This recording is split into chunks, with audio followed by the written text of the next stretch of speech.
Գյուրջան Կասկադ, հասանելի բնակարաններ 65 ամիս մարման ժամկետով։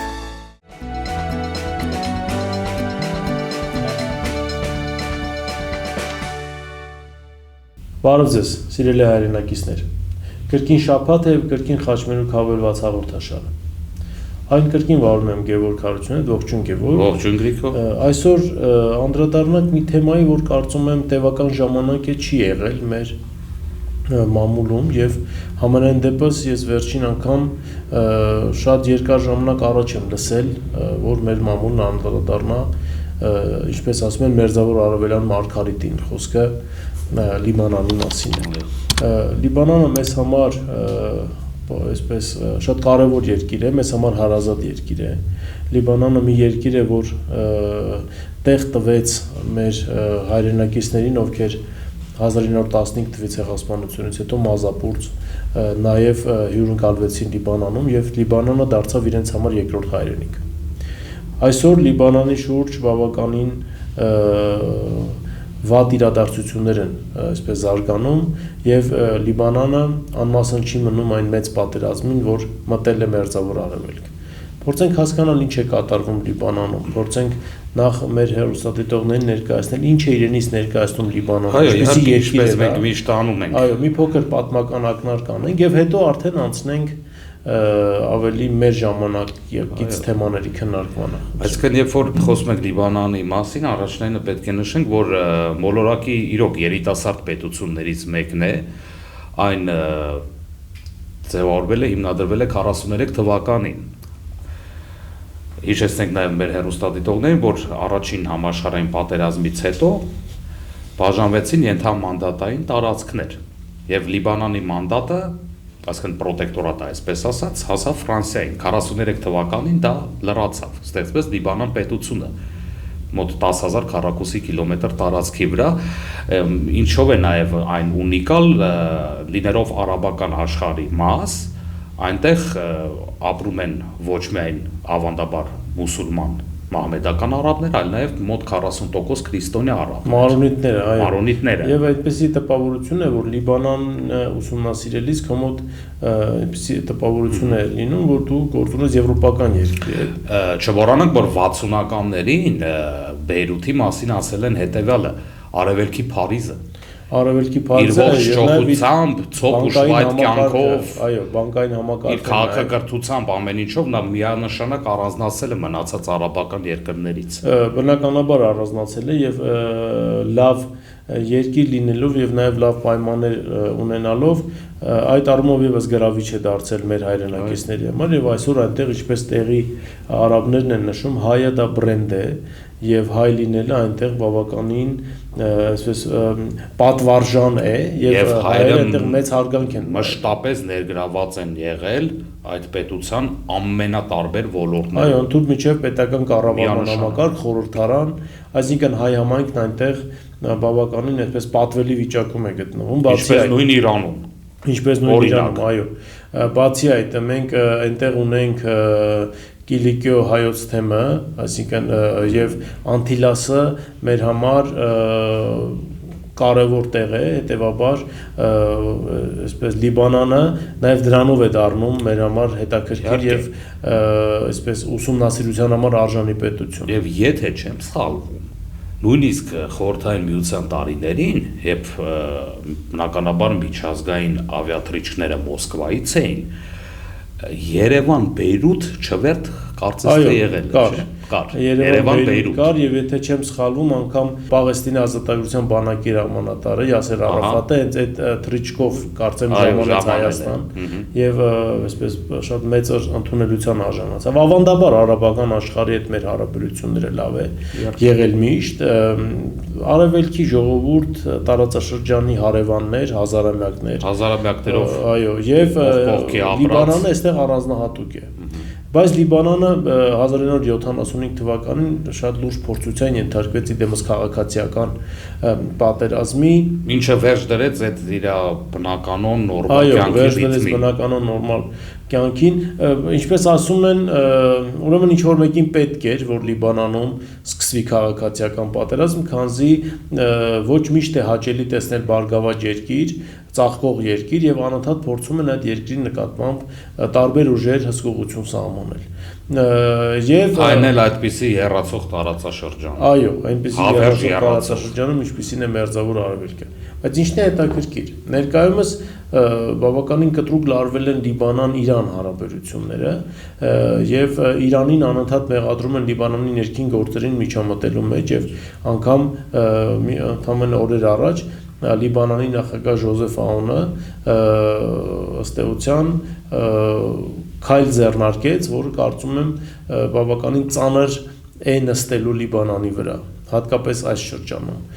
Իրանի դեսպանը, արտակարգ եւ լիազոր դեսպանը Լիբանանում հայտարարվեց անցանկալի անց եւ նրան մինչեւ մարտի 29-ը ժամանակ էր տրվել լքել Լիբանանի բայց նա չլքեց։ Բայց նա չլքեց։ Մնացել է իր կեցավայրում, որ շատ հետաքրքիր է,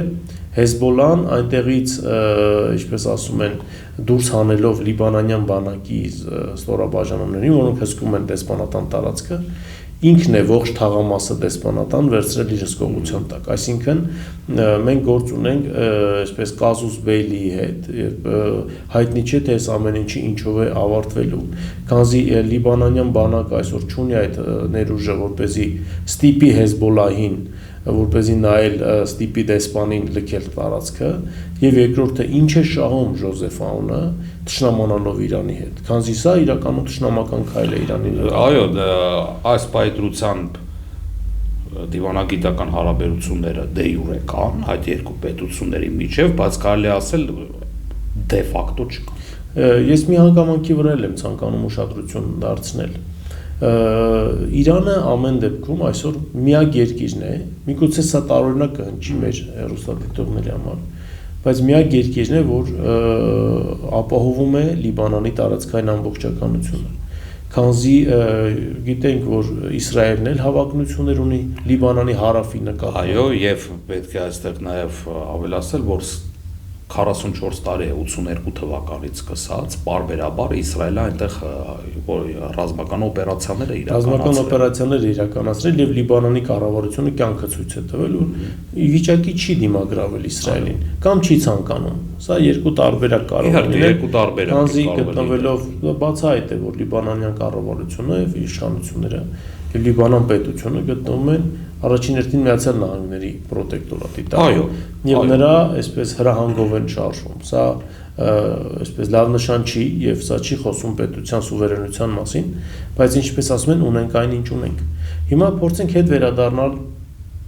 քաղաքացիական պատերազմի, ես ինչու եմ անընդհատ փորձում պատմական ակունքներ ուսումնասիրել, քանզի այն իրավիճակը, որ ստեղծվել է ներկայումս, Աստված մի արածը, բայց կարող է երկրորդ քաղաքացիական պատերազմի պատճառ դառնալ։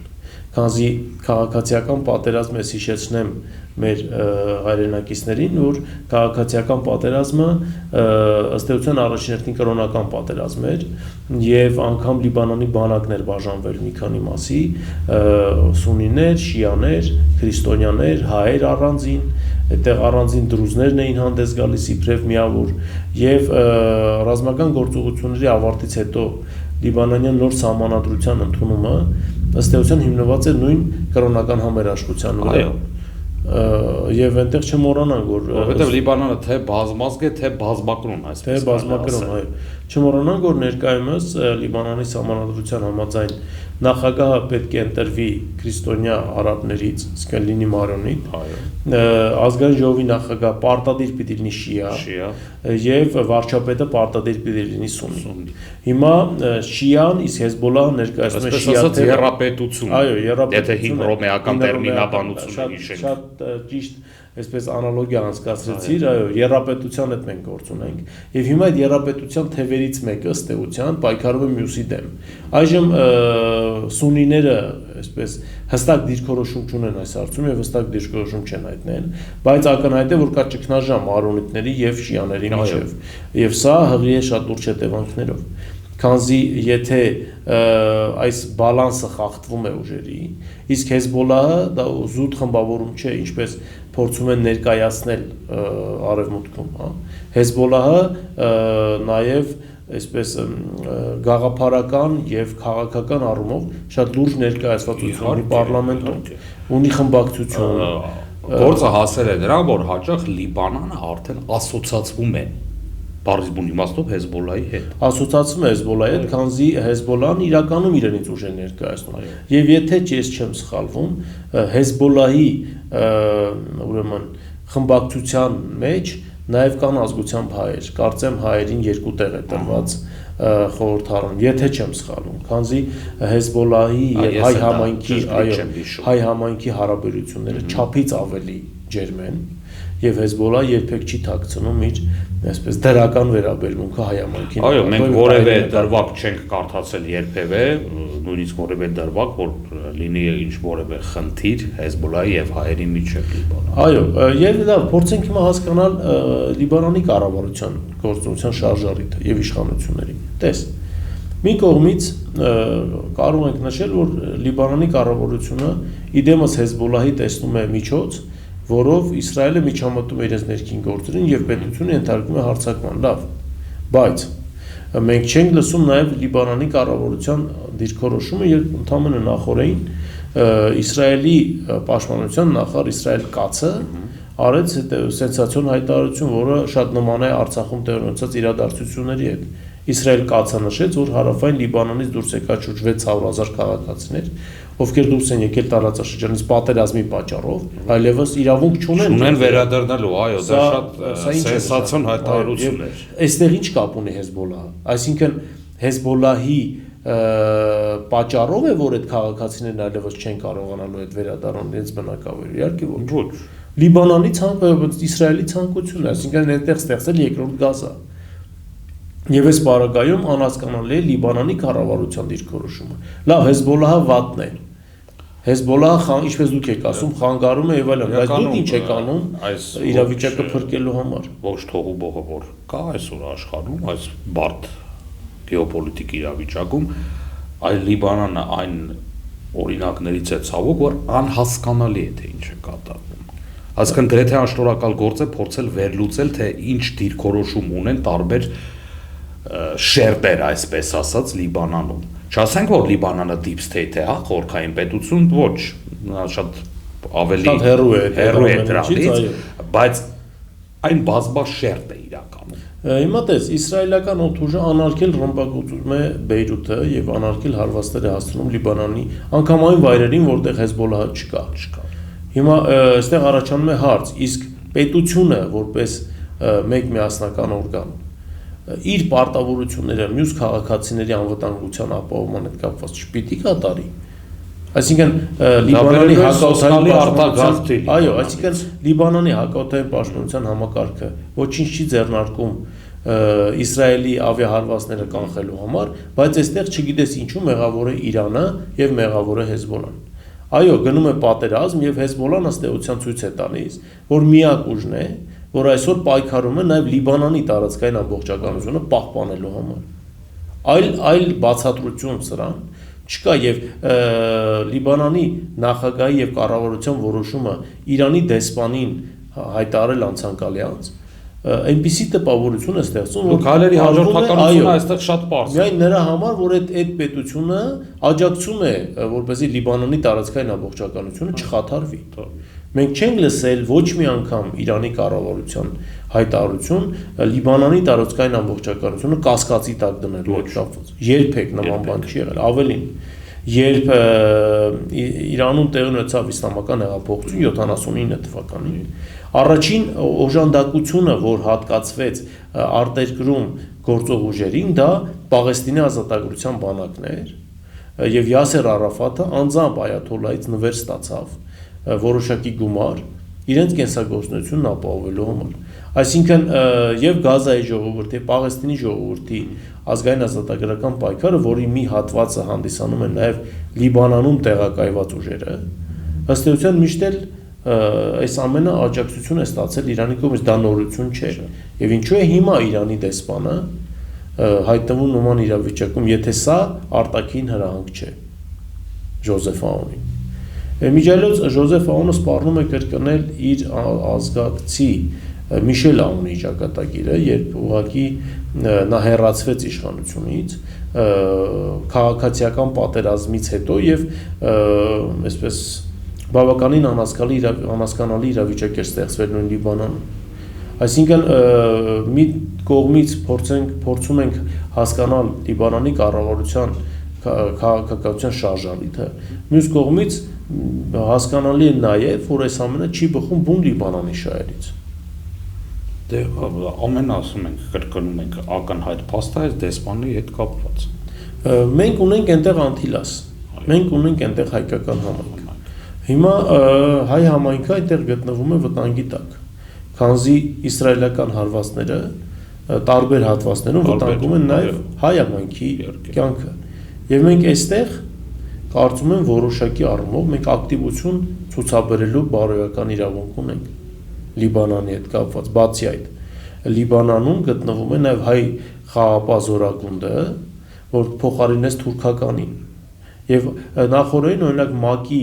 Հովանու ներքո գործող այդ խաղապահ գումարտակի, եթե չեմ սխալվում, ինդոնեզիական ստորաբաժանումը ենթարկվեց ավիահարվածների Իսրայելի կողմից։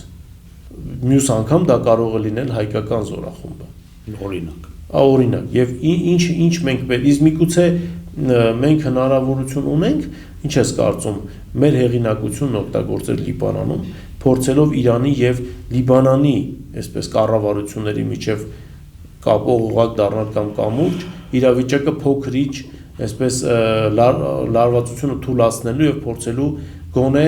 պահել եւ փրկել Լիբանանին հանուն գոնե հայ համայնքի կապերը հաշվի առնելով դա կարելի է իրականացնել։ Միայն իսկ ասում եմ դեռ ավանդական կապերը, այո, եւ այստեղ եւ այն որ էթնիկ հայը, ինչպես դու նշեցիր հաղորդման սկզբում, ունի մեծ հարգանք այդ երկրում։ Այո, եւ մեր թե Իրանում, թե Լիբանանում ԱԳՆ-ի պասիվությունն այս հարցում մի փոքր տարօրինակ ինձ համար։ Իհարկե կարող են մեզ մեղադրել, թե ուրիշ երկիր է, ինչ գործ ունենք մենք։ Լիբանանը մեզ համար ըստ էության ուրիշ երկիր չի։ Այնտեղ որտեղ ապրում է հոց հայ բնակչություն, այդ պետությունները մեզ համար ուրիշ երկրներ չեն կարող լինել։ Եվ Հայաստանի Հանրապետությունն է ողջ հայության անվտանգության երաշխավորն է ըստ էության եւ սահմանադրության մեջ էլ է։ Այդպես ինչպես նաև միանշանակ այն ինչը որ վերջին քառորդ դարում տեղ ունեցավ այդ տարածաշրջանում Սիրիան, Իրաքը, այդ երկրներում եւս չէ մենք ունենք լուրջ հայ համայնքներ, որոնք շատ լուրջ վնասվեցին ըստ էության եւ կորցրեցին հսկայական, իրենք գրեթե չկան այսօր։ Այսօր այո, Սիրիայում հայ համայնքը կարելի ասել գոյություն չունի, արտագաղթեցին այդ շատ լուրջ հատված է մնացել, Հալեպի հոց հայ բնակչությունից ոչինչ չի մնացել։ Հայերը վճռորոշ դեր էին միշտ խաղում նույն Հալեպ քաղաքի կյանքում, գրեթե չկա։ Իրաքում գրեթե հայ չմնաց։ Արեստավորներ, այո, եւ ունեցել են իմիջիայլոց Սիրիայում էլ Ասադների կառավարման ժամանակ հայերը ունեցել են շատ լուրջ արտոնություն եւ շատ լուրջ դիրք այնտեղ։ Իրաքում Սադամ Հուսեյնյանի Իրաքում էլ հայերը ունեցել են առանձնահատուկ դիրք եւ առանձնահատուկ վերաբերմունք է եղել Սադամ Հուսեյնի կողմից։ Լիբանանում նույն, այսինքն մերձավոր արևելքում ինչ որ այսօր կատարվում է, սա նաեւ աղետ է ըստ էության հայ ժողովրդի համար։ Քանզի համայնքներն են վնասվում, համայնքները, որոնք ձևավորվել են վերջին 100-150 200 տարիների ընթացքում, իսկ միգուցե սա քաղաքականություն է մեր ոչ բարեկամների կողմից մերձավոր արևելքում հայկական տարը մաքրելու համար, որովհետև չկա հայ համայնք, չկա այսպես ազդեցություն։ Դե բայց իհարկե շատ ավելի լայն է այս շրջանակը։ Հիմա շրջանակը շատ ավելի է լայնացել, որովհետև Իրանի դեմ պատերազմը դա Լիբանանի դեմ պատերազմը չի։ Փորձենք հիմա մի փոքր հասկանալ ինչ է կատարվում այս պահին Լիբանանում եւ ուժերի ինչպիսի հարաբերակցություն գոյություն ունի։ Այն որ Հեզբոլլահը կարող էր երկրորդ ճակատ բացել Իսրայելի համար, բոլորն էին հասկանում։ Այո։ Բայց այն որ Հեզբոլլահը կարող էր անօթաչուներով հարվածներ հասցնել եւ հրթիռներով Թել Ավիվին, դա որոշ շրջանակների համար անակնկալ եղավ։ Այսինքն մենք այստեղ գործ ունենք ոչ թե ուղղակի խմբավորման, մենք գործ ունենք շատ խորքային, այսպես կազմակերպության հետ, ռազմականացված քաղաքապարապես քաղաքական լուրջ բաղադրիչ, այո, քաղաքապարապես ուժեղ եւ գաղափարապես դու ճիշտ նկատեցիր ուժեղ։ Այսինքն այնտեղ օրինակ Հեզբոլլահն իր պատմության մեջ մի քանի լուրջ առաջնորդ է ունեցել, դրանցից մեկը դա ասում են նաեւ արաբները, դա Հասան Նասրալլահն էր, ով սպանվեց Իսրայելի կողմից վերջերս իրականացված ռազմական օպերացիայի արդյունքում, բայց շատերը սպասում էին, ինչպես օրինակ Իրանի պարագայում, որ Լիբանանում կսկսվի քաոս եւ Հեզբոլլահը կհանձնվի։ Լիբանանի կառավարությունն ներողություն մի քանի անգամ որոշում ընդունել է, անգամ խորհրդարանի մակարդակով զինաթափել Հեզբոլլահին։ Եվ ամեն անգամ այդ ամենը հնարավոր չի եղել եւ ես վստահ եմ առավել եւս այս դեպքում հնարավոր չի լինելու անել։ Եթե արևելքում ասում են այն աչը, որ չես կարող կտրել, համբուրիր եւ դիր ճակատիդ։ Հետեւաբար, եթե դու Հեզբոլլահի հետ չես կարող այս պահին հավասարի դուրս գալ եւ փորձել Հեզբոլլահի զինաթափել, դու պիտի հասկանաս, որ Հեզբոլլահը Լիբանան չի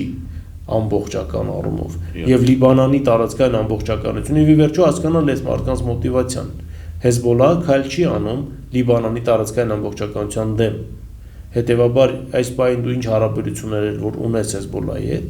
դու ունես ըստ էության մեկ ընդհանուր ճշնամ է դա Իսրայելն է։ Եվ Իսրայելը չէր թաքցնում, որ ինքը ավիրում է ուղղակի Բեյրութը, հաճախ այն վայրերը, որոնք դուրս են Հեզբոլլահի հսկողությունից։ Եվ փոխանակ երկրի ղեկավարությունը հարցը միայն Հեզբոլլահի մեջ չէ։ Այո, նշանակում է հարցը Հեզբոլլահի մեջ չէ։ Նշանակում է Իսրայելը եւ Իսրայել կացի վերջի հայտարարությունը 600,000 լիբանանցիների արգելք վերադառնալ իրենց տները,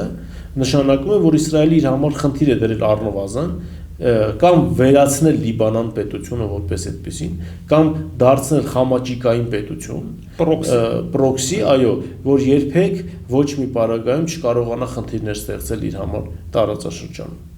Սա իսկ այս ճանապարհին միակ արգելքը դա Հեզբոլլահն է, հեսպայդրությամբ, եւ դրա համար էլ շատ հետաքրքիր է անգամ Լիբանանի սուննի ազգաբնակչության։ Եվ եթե Հեզբոլլահն իրենից լուրջ ուժ չներկայացներ, նա միանշանակ Իսրայելը այնքան չէր սևեռվի իրենց խնդրին։ Բնականաբար, նշանակում է Հեզբոլլահն ամեն դեպքում, որովհետեւ Հեզբոլլահն ինքը նաեւ գաղափարական հենք ունեցող կազմակերպություն է։ Այո, եւ սա կարծում եմ Լիբանանում իսկ ով Իսրայելը գաղափարը լավ գիտի թե ինչ է, որտեղ նույն Իսրայելը ուժեղ գաղափարական պետություն է։ Եվ այդ գաղափարը նոր չի ձևավորվել։ Հա, այդ պետությունը իհարկե Սահապյակների ավանդույթ է։ Ունեցել են իրենց գաղափարախոսությունը ձևավորելու համար այդ պետությունը։ Ինչևէ,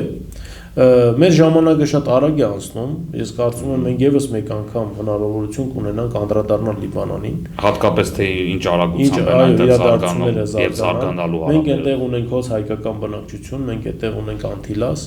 Լիբանանը մեր համար օտար պետություն չէ, հետեւաբար միակ բանը, որ կարող ենք այս պահին ցանկանալ, դա խաղաղություն եւ ներքին համերաշխություն Լիբանանին։ Վստահ եմ, որ այս պահին